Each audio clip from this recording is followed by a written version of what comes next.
Hey guys, welcome to my channel. My name is Portia. So today I just wanted to come on here and talk to you guys about PCSing to Fort Irwin, California. So if you guys do not know, I got here to Fort Irwin a month ago. So I got here, actually it'll be a month tomorrow, July the 10th. And I have been figuring out what people actually need to know before they come here, because I myself did not know, because guess this was my first PCS, so I did not know what to expect, and I was a little nervous, but then I was lost a little bit too. So I talked to some people, and I took my experiences as well and made up a list of what someone needed to know if they were PCSing to Fort Irwin, or if somebody just wanted to know in general that may wants to join the military or just wants to know what we do in the military. Once you get on orders to Fort Irwin, or period to anywhere, you want to make sure that you set up your household goods. So what that means is you want to make sure you set up a date for your household goods to get shipped to your next destination. Now, there are 3 ways that you can get your items shipped to your next destination. Of course, the first one is you can let the military move all your stuff completely. So they will have movers come pack up your stuff for you, and come pack up your stuff for you, and then bring it to your next destination. Or you could have the military pack up half of your stuff for you and you move the other half, which is called a partial shipping arrangement. Or you could just move everything yourself, which is called a DD move. So basically, if you move everything yourself, you would get all your items weighed, keep your receipts, and then you would get paid for your travel and then the items that you shipped. That's also with a partial move. The things that you move yourself, you will get the money back for that as well. So you want to make sure that is the first thing you do when you get your orders cut, and you want to make sure that you don't do it too late, because I did it too late. So I got my orders cut in March, y'all. I didn't do my shipping until June. Had to be here in July.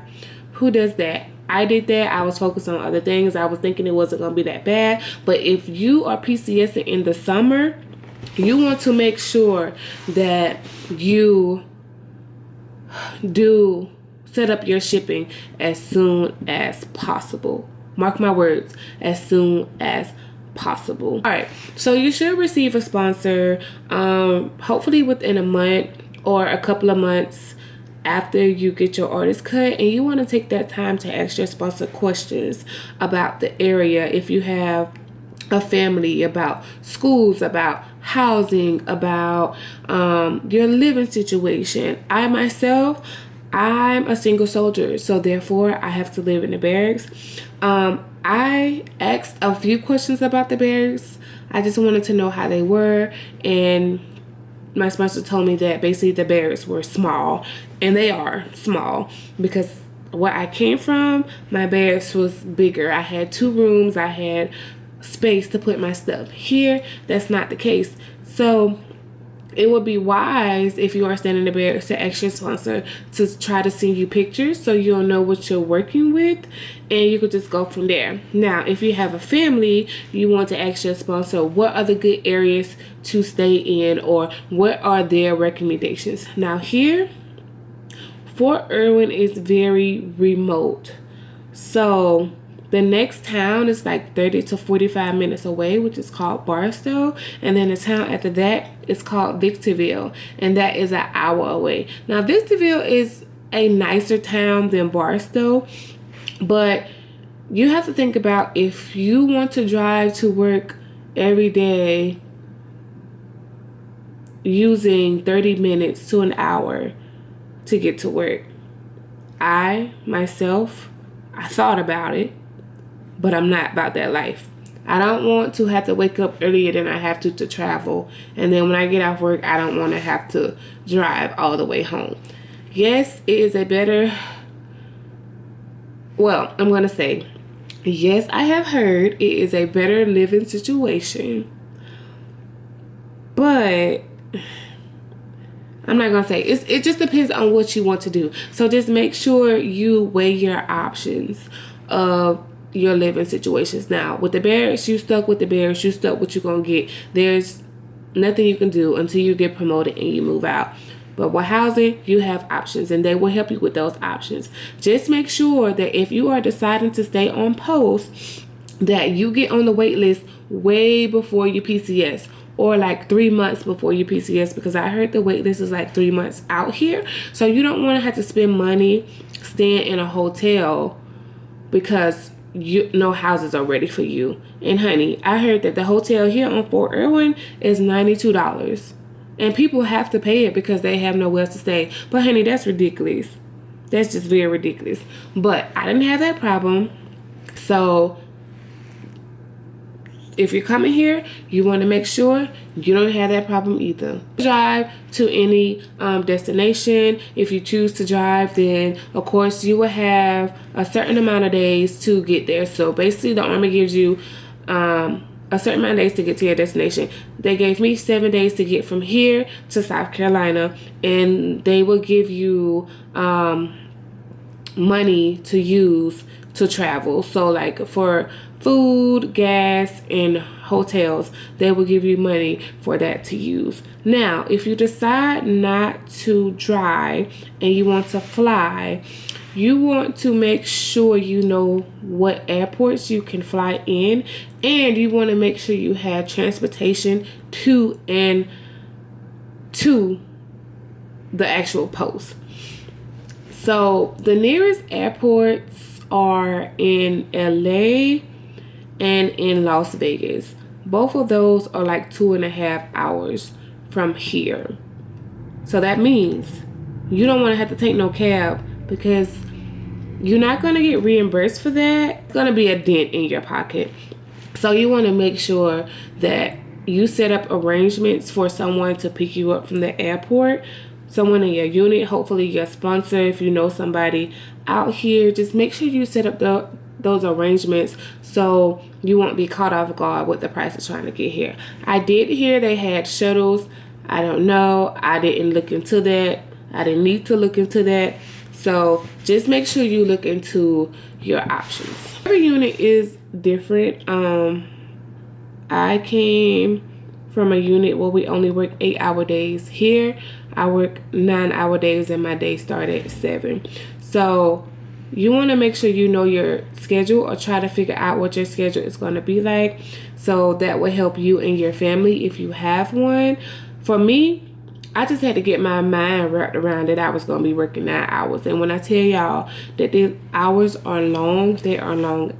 So just make sure you try to adapt to the situation as best as you can, because regardless of the fact, you're going to have to adapt anyway.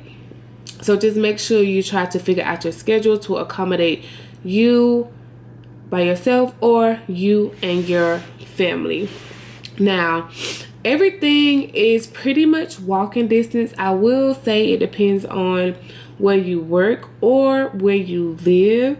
I live in the barracks, so I'm pretty much kind of in the center to everything that I need. I have a few sets of barracks here, so some people live on the other side, so of course it will be a longer walk for them. I can walk to pretty much about anything if I needed to. I could walk to the PX, I could walk to the commissary, because the commissary is right by the PX. They have of course shopettes, they have food places that are particularly nearby where I live at, so I really don't have a problem walking if I need to. But honey, I'm not trying to walk because it's hot as heck here. So, but if somebody needed to walk, you could walk. I don't really know how far the distance would be from housing. I guess it depends on how far out in housing that you are in, because they do have some housing that's close by the common area. So I would just say that would depend on where you are staying at. The last thing I would like to talk about here is pretty much the heat. I had to pause because just thinking about it made me feel some type of way. But anyway, yeah, the heat. So the heat is very disrespectful, honey. But I'm from Georgia, so I'm used to hot humidity.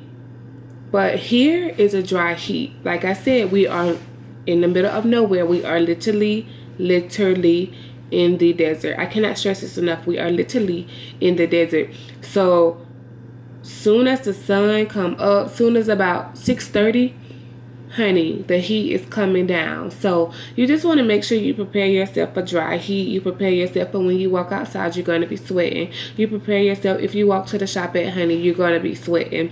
If you're used to this, don't worry about it. I was not used to this, and I'm still trying to get used to it. You want to acclimatize yourself, so when you get ready to run for that PT test, honey, that you are good to go. Pretty much sums up what I know so far.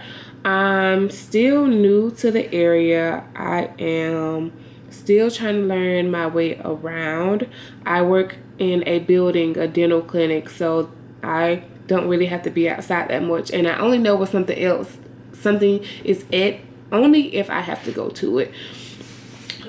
So it's going to be different for every unit, but as far as getting here, I pretty much just wanted to tell you the basics just in case somebody's out there that wanted to know anything about Fort Irwin or just the area, period.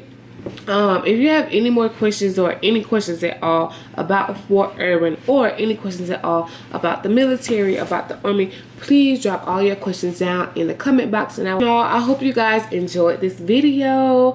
I'm going to apologize for the lighting because my room literally sucks. Y'all, that's why I give y'all a bad story, because my room literally sucks. But I have to suck it up and deal with it, because in the military you have to adapt, and that's what I have to do.